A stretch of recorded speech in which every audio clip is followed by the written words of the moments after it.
Dr. Thomas Polucki. On your hometown station, 98.1 FM, AM 1220 KHTS.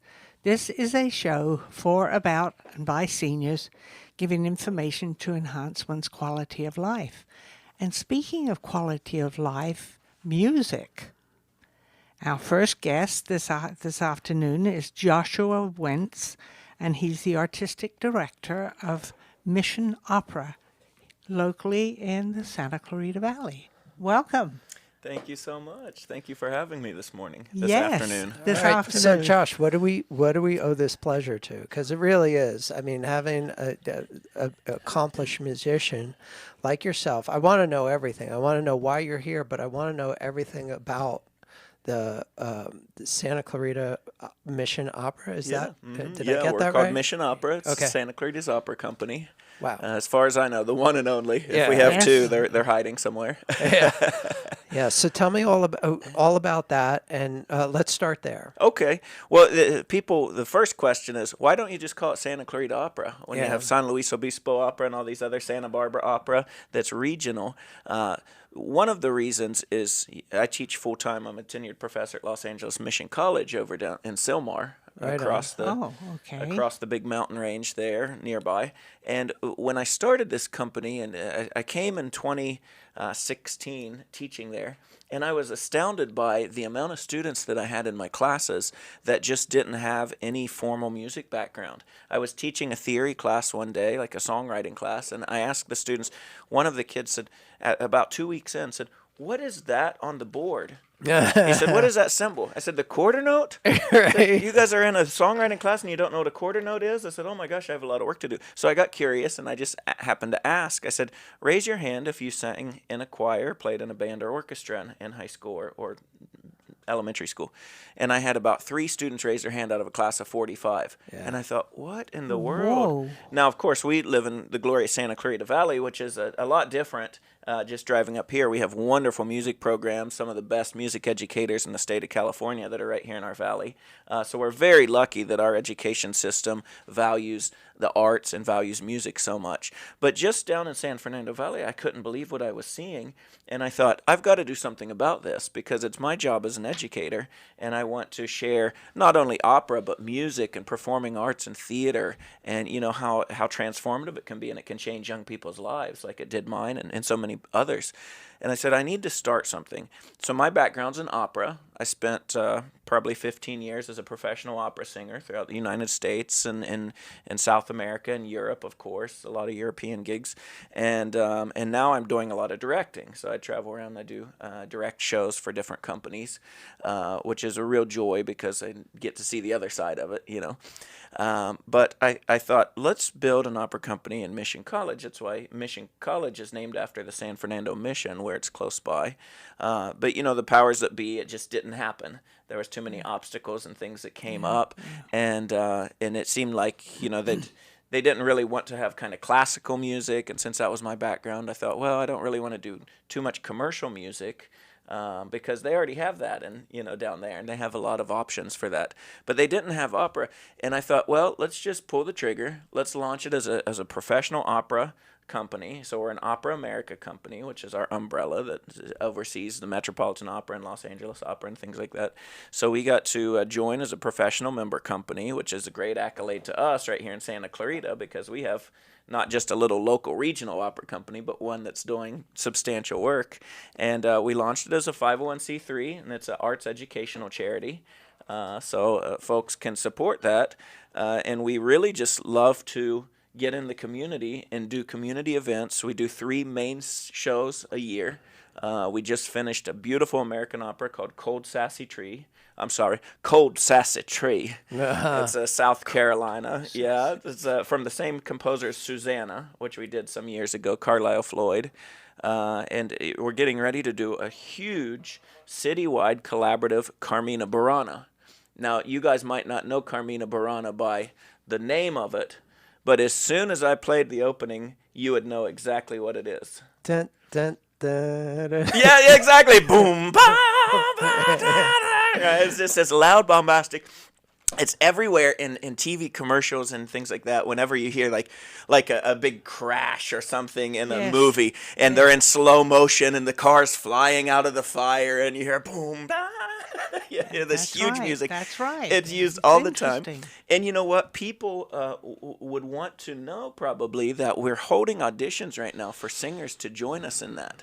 And there is no age gap, and we would encourage seniors to participate. If there's any seniors listening that that sing, that used to sing, that love to sing, and they're looking for a time to get out and something to do, we start rehearsals in January, and we rehearse on some Wednesdays and some Saturdays and some Sundays. We don't require everybody to be there to all of the rehearsals. That's why we have them on 3 different days. So folks have a Wednesday So- night conflict, for example, they can come to the weekends. Are you saying there's no auto-tune? There's no auto-tune in opera, no, unfortunately. Although I sometimes I wish there. Everybody else is doing it. Well, Yeah, now, exactly. how did you get involved? And is your family, I'm assuming you have a family. Yeah, I grew up in Appalachia in southeastern Ohio on the border of West Virginia, in the sticks as we call it, and I grew up playing country music and learning guitar and banjo and stuff like that. It was very, very different from opera. In fact, I didn't even know what opera was until I got to college in Ohio, and I got involved in musicals and choir in high school, and I would audition. I didn't realize that I could sing well, but apparently I could sing. I would go and audition, and they would give me the lead in the play, in the musical. Well, then the choreographer would come in, and he would have to re-choreograph the whole daggone show to meet my poor dancing capabilities.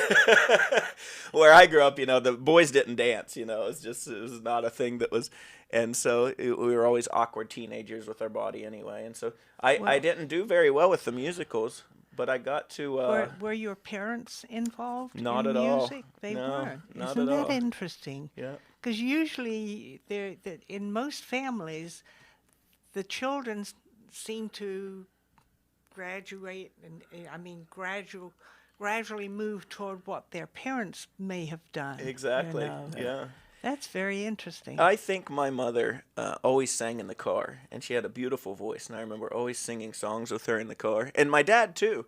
But at one point, when they were a young couple, my mom was singing something, and my dad made some snide comment about, who's the singer of that song? She said, Cher. Okay, well, let's let Cher do it. Or something of that nature. And I think it kind of minimized her music ability and her self-confidence that she basically didn't sing much at all after that. So it was not really a great service to my mother, but now she sings more and just for fun. But Yeah. Now, do you have children? I do not. No, No? not yet. But I would love to pass the torch one day to these Yeah. to some younger generation. That's Right wonderful. now, people, if they say, "Do you have children?" I say, "Well, I have 40 to 50 children." I'm very prolific because I teach at Mission College as well as CSU Northridge, where I have one-on-one lessons with the music majors, the vocalists. So that's very unusual in academia, as you know, to have one-on-one instruction with your professor. So you become very close with these individuals, and you take on more of a mentor relationship, and you get to know their families, and you get to know their hopes and their dreams and their Right. aspirations and stuff like that. And So that must be a wonderful feeling. oh, it's great. It must be, yeah. To know that you're assisting someone else who would possibly have a career Exactly. in the music business. Yeah. And sometimes they don't know, like I said, I grew up in playing country music. I didn't know what opera was. It wasn't until I got to college and I auditioned for the musical, and same thing happened. The choreographer wasn't a big fan of mine. And I had a teacher that said, "Have you ever heard of opera?" And she kind of pushed me, and she said, "You don't have to move quite as much if you do opera." So I love that, so I started, and then I realized it's very difficult. I loved languages. You're learning foreign languages a lot because a lot of the opera's written in Italian or French or German, but also in English. And so I thought that was a great challenge. But also, you sing from the power source, from your body. Your body is your amplification. You don't have microphones and other things. So you really have to train your body like a physical fitness challenge, like a runner would train for a marathon. You're really always training and building not only your laryngeal muscles, but your abdomen, your core, and your gas tank, as I call it. So to me, it was a great challenge. Knows about that. Yeah, exactly. Belly breathing is really important, not just for singing properly, but for your health. It's huge. So it triggers something called the vagus nerve, and that is all about relaxation and healing, and that's why I believe music is medicine. Oh yeah, absolutely. When people are, thinking about the Hindu principle of the chakras and the different things like that, and really the center of the human body is that low breath and that, breathing and the life of breath of taking in the oxygen. And that can be very therapeutic in a way. Yeah. And people need that. And the chants. I mean, throughout all religion, there is music. There is. You go back to the oldest, Ayurveda. It's the Om that vibrates the vagus nerve and recalibrates your entire nerve system to healing. Oh, I love it. Pretty cool. Yeah, that is really cool. I love those kind of philosophies of of the world. But you're right. There's music is in every culture. Yeah. It reminds me we have a concert tonight. If folks are out and about and looking for something fun to do, Mission Opera's co-sponsoring with Los Angeles Mission College. We're doing a Winter Holidays of the World concert, and it's free admission. It's tonight in Sylmar at Los Angeles Mission College at our Amphitheater. It's at 7 o'clock p.m., and folks can come in. There's no tickets, so just come bring your family. And basically what it is it's a look at all of the winter holidays through music. So obviously we know Christmas in the Western world, and there's so much beautiful Christmas music. And then our Jewish friends brought over Hanukkah, from what I understand, is more Americanized holiday. It's not a major holiday in the Jewish religion, but we talk about Hanukkah and the different music, and then we also explore Kwanzaa. Diwali is an Indian festival of lights, and we have some music from Russian New Year, and we also have a Persian singer that will be singing about Yalda night, and of course our Latin American folks teaching us about Las Posadas and the inns and the days leading up to Christmas and that faith. So it's really cool. It'll be about an hour and a half program, so if folks that are listening are interested and don't have plans, come on down and check out what it is we do. Okay, Wow. so one more time, give us the deets on what you just said, because I got lost in all that information. Yeah, so no worries. when is it? And this is a live broadcast, yes? So they're hearing it now? Yeah. Okay, yeah, great. yeah. Because if it comes out tomorrow, then no good, no bueno. Yeah, tonight, Wednesday the 4th at 7 o'clock p.m., we have a beautiful Winter Holidays of the World concert, and it's going to be at Los Angeles Mission College at the Amphitheater. Parking is free and abundant on the streets there around, and so folks can come. Forgive and me, check that but out. that's like in the Sylmar area. Yeah, it's in give or Sylmar. take? Mm-hmm. Yeah, it's on the corner of Hubbard and Eldridge. Gotcha. Off that Hubbard exit, if you take the 210, it's going to put you right there. There's El Carrizo Regional Community Park there. It's right beside that park. It's a beautiful area. I really love the nature and the topography of that area because it's where, of course, I think they're the San Gabriel Mountains, but the big mountain range that pops up there, where we get the pass into it's the 14. right behind us. Uh-huh. Yeah. And it's just gorgeous because it sits in this kind of little nestled, it reminds you of a fairy tale book, that part of Sylmar. So come check it out. We have a lot of events coming up, actually. We were talking earlier before we jumped on about the Bella Notte.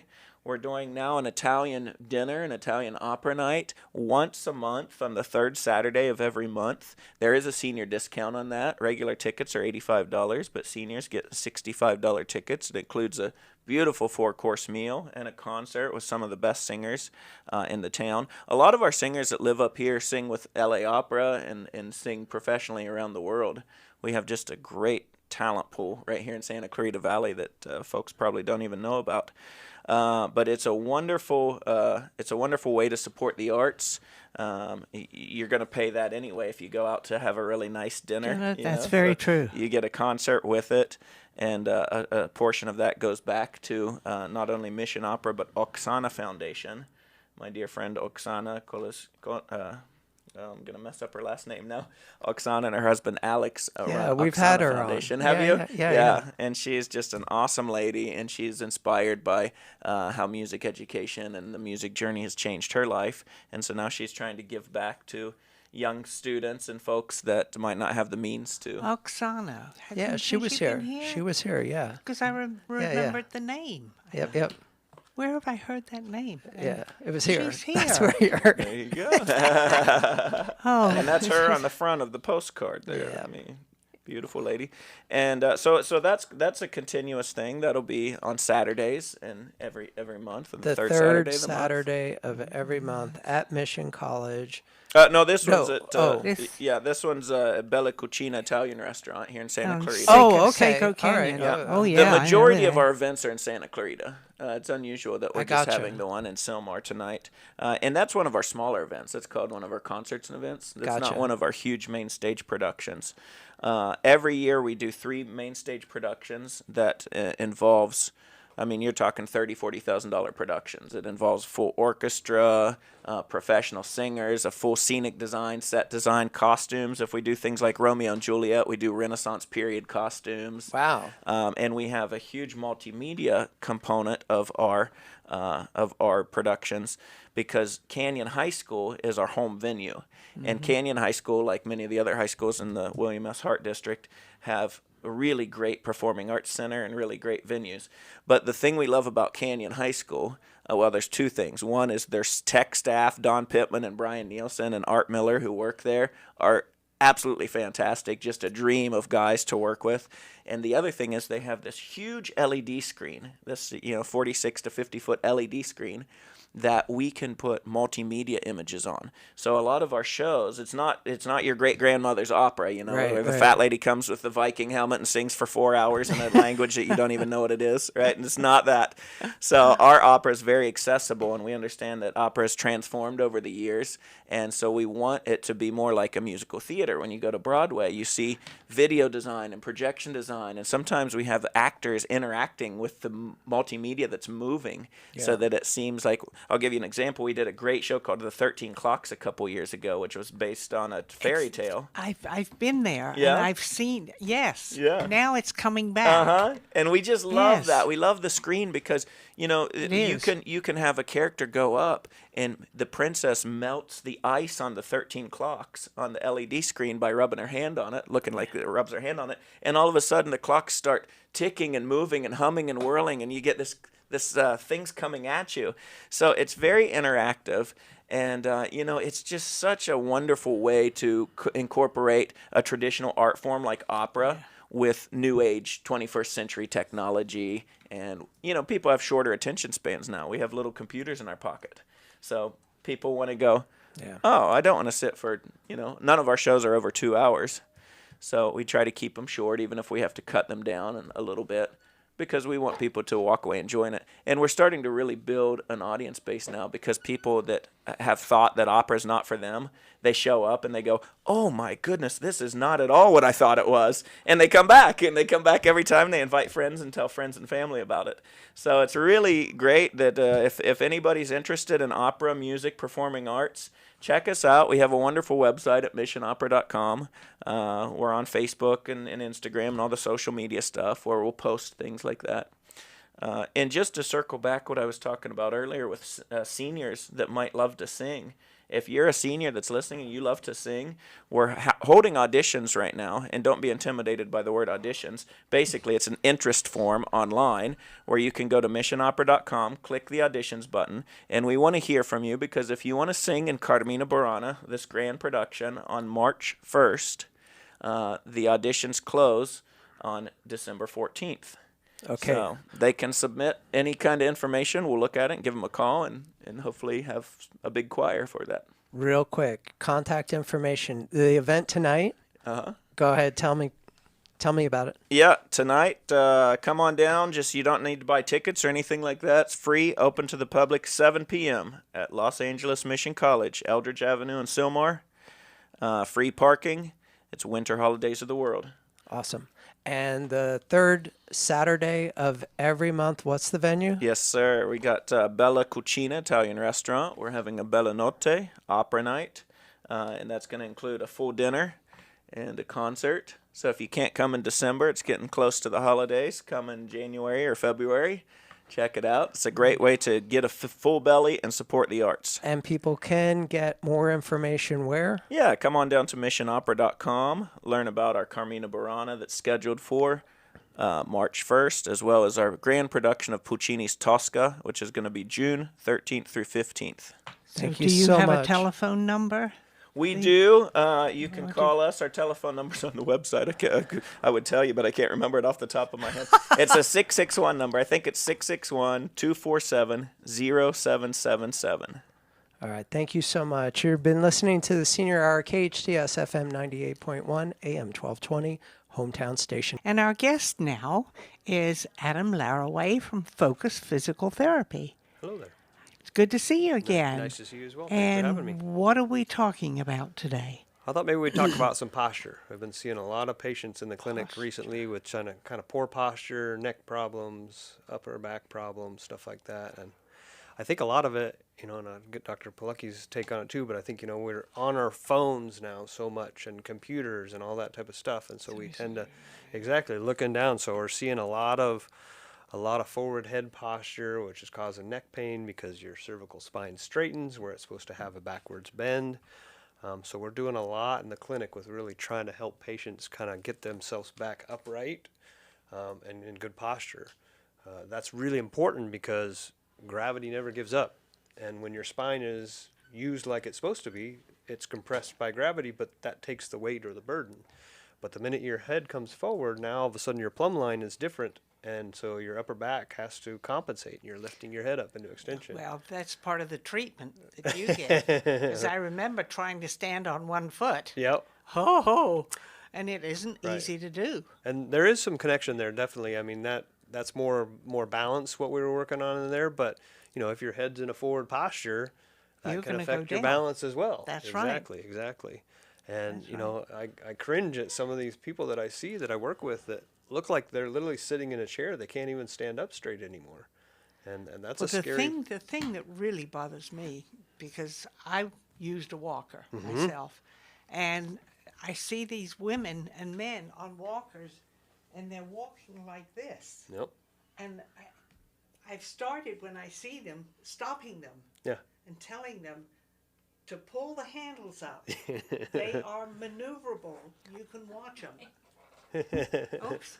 Sorry. I just need you on the mic so we can hear you better. Right? But it's very frustrating to see older men and older women, and sometimes younger, walking on these walkers, and they're leaning over. They're almost touching the seat. Yeah.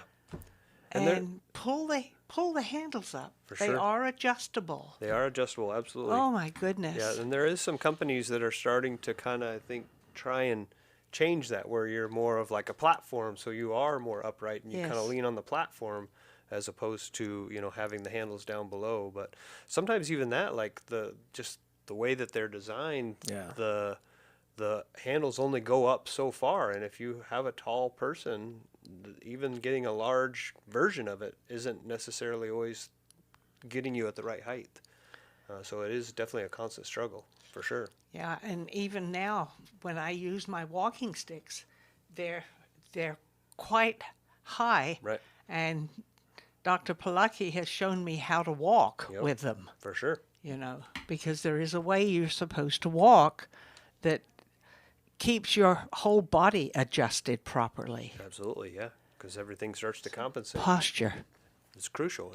And unfortunately, like, as we get older, it was interesting. I was actually talking to my dad while he was over at Thanksgiving, and because I noticed that, he was walking and his knees were a little bit more bent and his hips were a little bit more bent, and that's kind of the start of the progression, because you literally, like, when you come in for an evaluation with physical therapy, the first thing I do after I've talked to you is I look at your posture. And it doesn't matter if I'm seeing you for a neck or a foot or whatever, I'm always looking at your posture. And I'm sure Dr. Polucki does the same thing, because if your posture's off, you're off everywhere.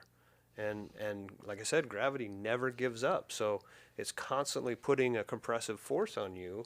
And when your mechanics or your spine has changed its alignment, your body has to compensate and adapt to those changes in gravity.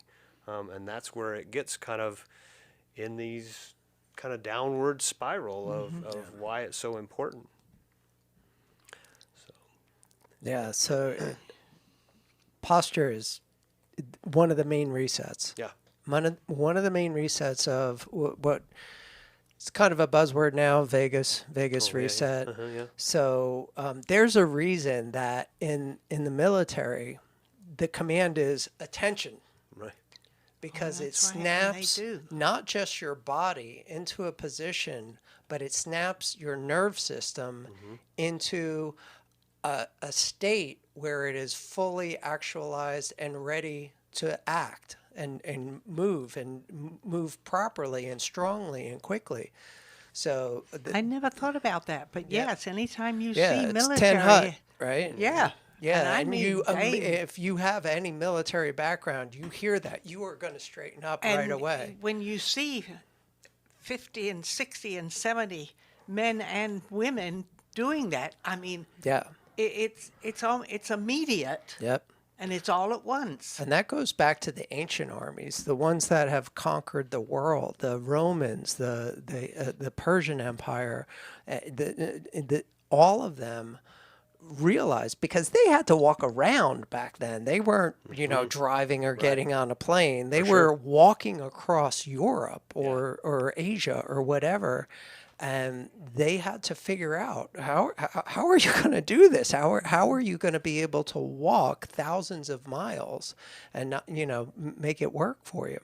So posture was more, I want to say, more top of mind than it is now. Yeah. Now it's all about convenience. Everything is about convenience. We have in the palm of our hand more computing power than it took to get to the moon. Right.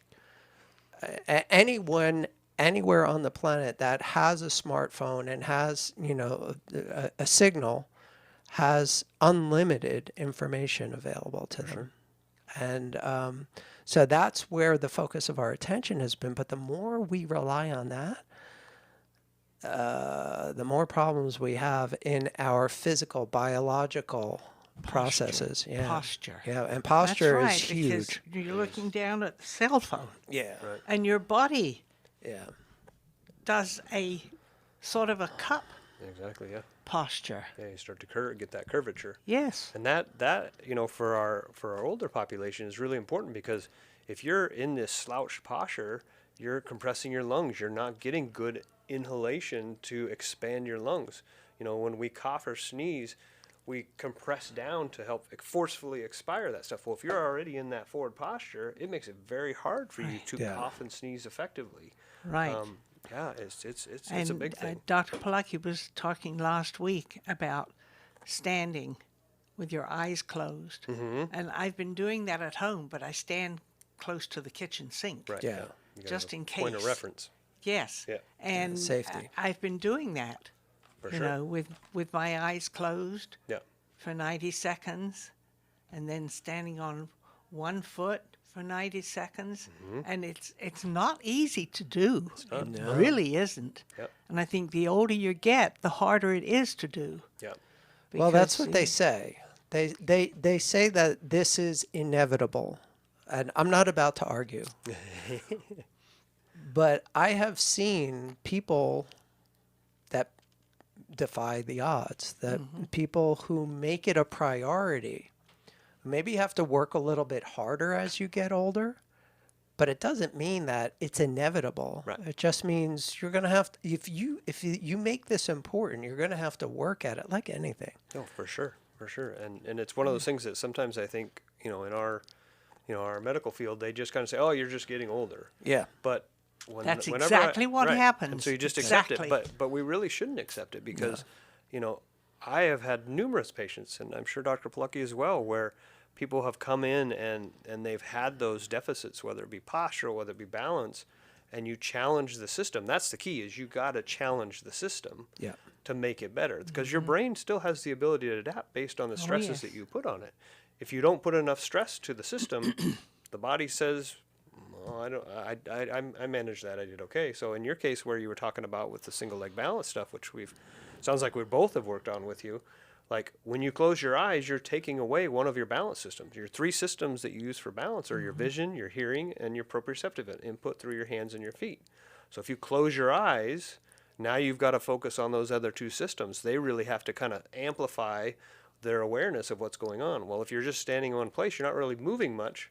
So your vestibular system, your ears, are not giving you much input either. So that means just your joints, your proprioceptive input is what is being challenged. It's very hard to do when you're first doing it. Absolutely. Absolutely. Whoa. Yeah, and then when you Very master it hard. just standing one leg on the ground, then we are mean, because then we give you a piece of foam to stand on that makes an uneven surface, like you're walking on grass.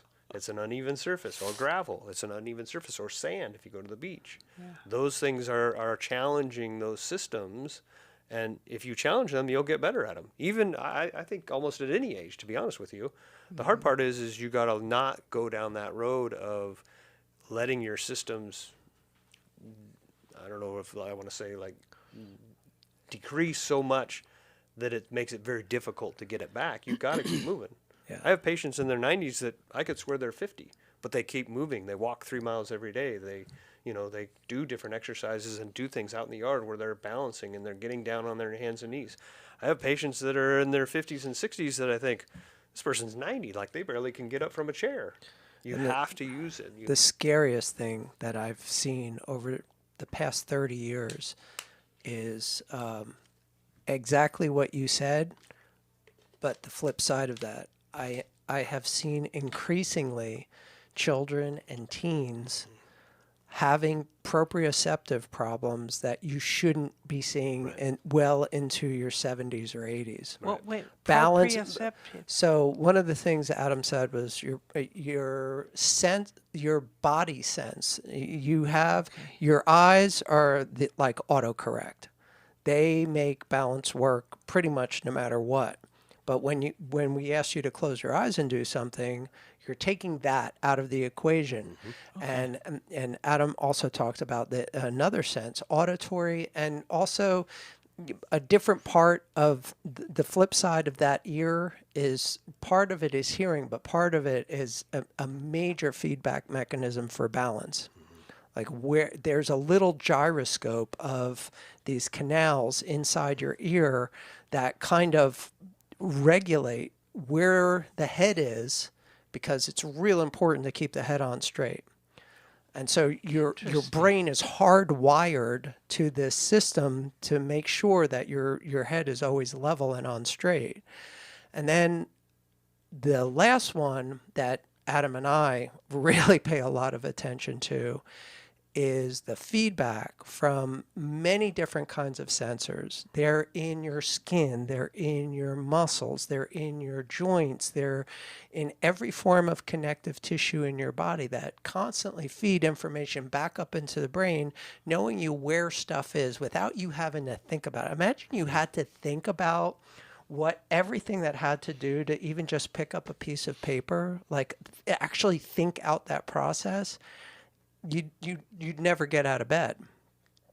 So all this stuff is hardwired, and especially the stuff that Adam and I specialize in is that body sense part of it. And the techie word is called proprioception, which means proprio is where, like it's where is it, and ception is the knowledge. So it's the knowledge of where it is.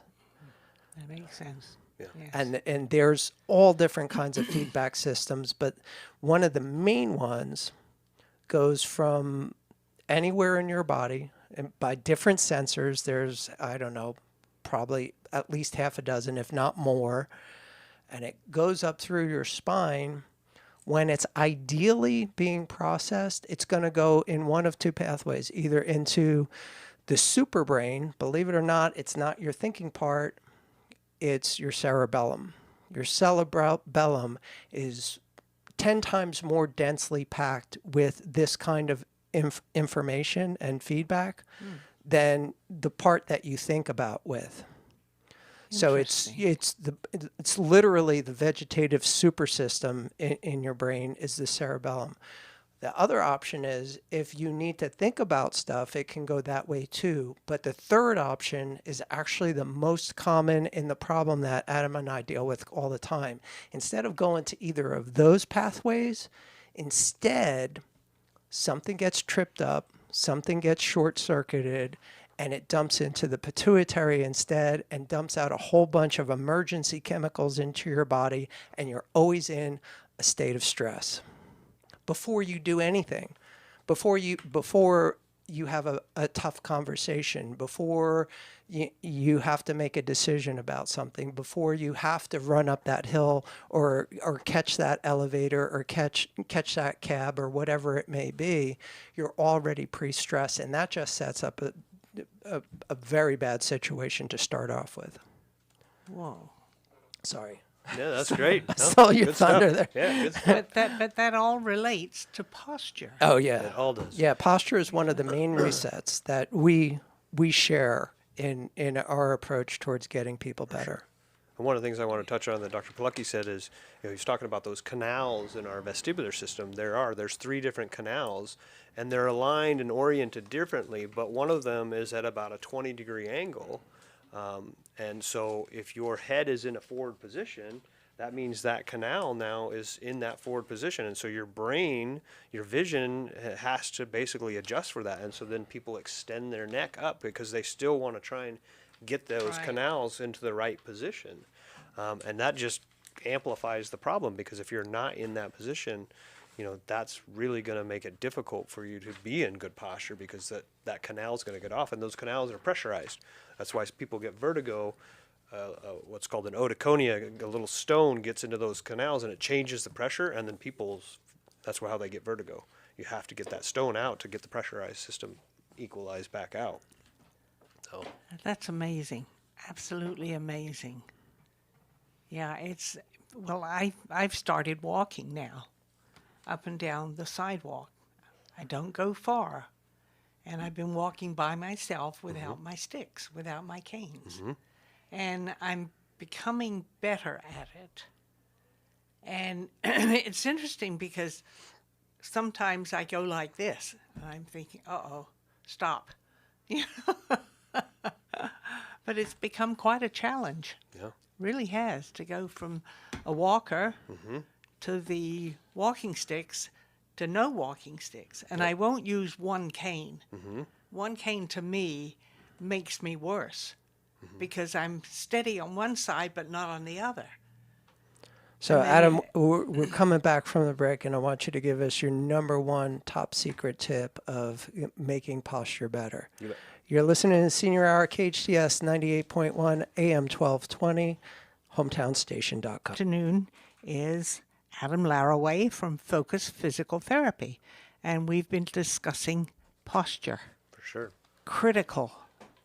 For sure. It's if your posture's bad, it really is kind of a downward decline. So we got to keep your posture good. It's for staying alive. Yeah, absolutely. Really. So a couple things that I like to do to try and kind of like give some cheats, because posture is a constant work. Like, you don't just, I did this, my posture's good. It's a lifelong thing. And what I like to do is give kind of little tips, where we do different things. One of them that I like is when you get into the car, and for a lot of people that maybe still commute, in the mornings or in the afternoon. But when you get in the car, sit up into a good posture, into a neutral spine posture, and then adjust your rear view mirror. If you look in 5 minutes and you can't see out of your rear view mirror, that means you're slouching and you're in poor posture. So it's kind of a cue to kind of, as if you've got a 30, 40, 50, 60-minute commute, to kind of be able to check yourself, because that's the only way you're going to improve it, is that constant check-in and making sure that you're retraining yourself to be in that position. That's very interesting. And there's a reason they call it a headrest. Your head should be resting on that thing, not sitting a foot out in front of it like most people. it's gotten so bad that car manufacturers have started tilting them forward. Mm-hmm. They're not doing that because they're concerned about posture. They're doing that because they want to minimize the distance in case you get rear-ended, sure. how far your head can travel back before it snaps. Yep. Yeah, well, I have a car that's too old. It doesn't have the headrests. Yep. It wasn't even manufactured with headrests.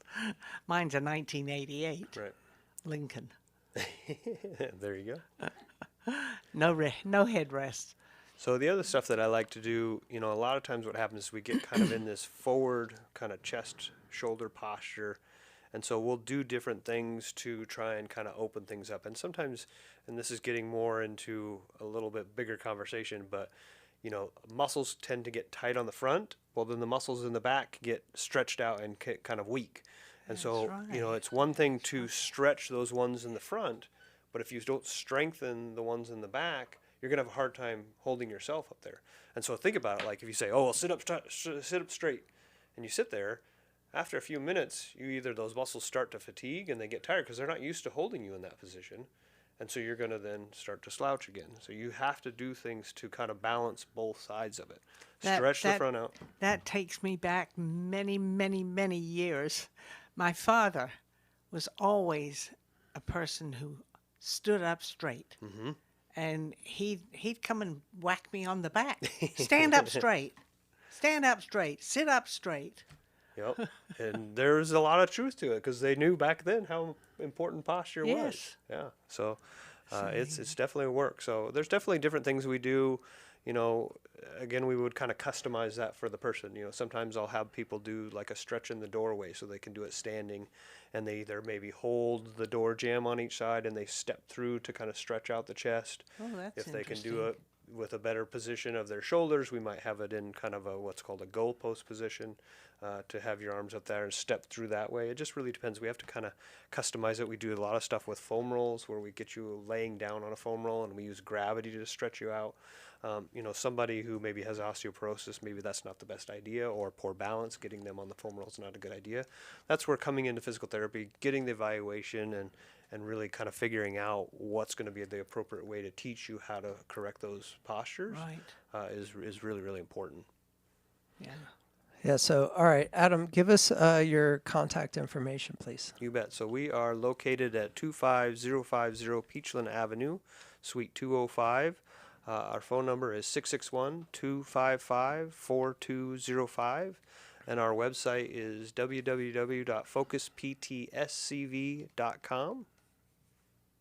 Awesome. Yeah, Yeah, it's always a pleasure absolutely. to have you here. Talk shop a little bit, Exactly.